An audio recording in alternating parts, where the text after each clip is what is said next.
На рынку працы областного центра на 1 ліпеня гэтага года амаль 2000 свабодных вакансій.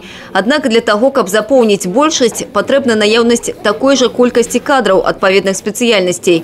Асабліва рэгіёну не хапае кваліфікаваных рабочых, швачак, трактарыстаў, машыністаў, даярак. Кіраўнік вобласці ў сваім выступленні прывёў прыклады, калі экспорт будаўнічых паслуг рэгіёна тармозіць адсутнасць патрэбнай колькасці будаўнікоў адпаведных кваліфікацый. Не надо далеко ходить за пределы нашей страны. Сегодня мы строим атомную станцию в Островце, в Гродненской области. И мы ощущаем именно нехватку высококвалифицированных рабочих.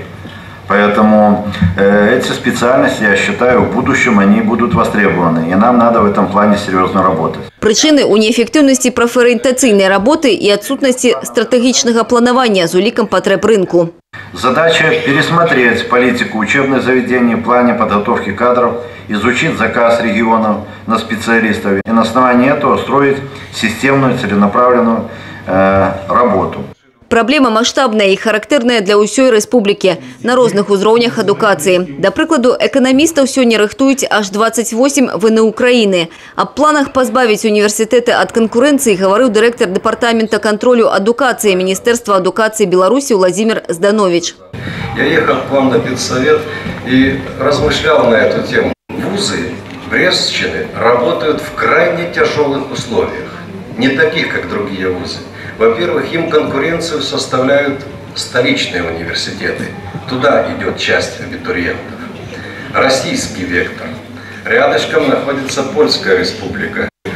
Так зачем нам еще создавать конкуренцию между университетами внутри Брестской области, если они ведут по одним и тем же специальностям подготовку и, по сути дела, переманивают друг у друга абитуриентов? Здесь надо четкая профилизация, четко продуманная профилизация наших учреждений.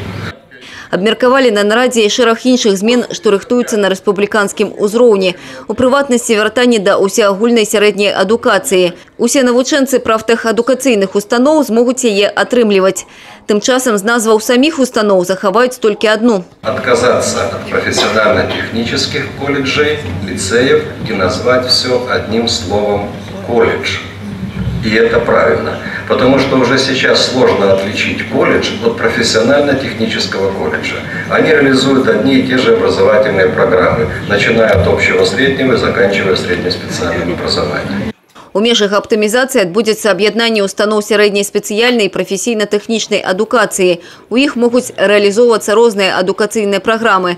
У тым ліку да прафесійнай і прафесійнай адукацыі школьнікаў, дадатковай адукацыі дарослых. Разам з тым з трыбуны не раз падкрэслівалася. Задача ліквідаваць ці закрываць установы ніхто не ставіць. Аптымізацыя будзе праводзіцца акуратна і кропкава, але пачнецца ўжо заўтра. Аліса Грыгарчук, Юрый Плінда, тэлерадыёкампанія «Брест».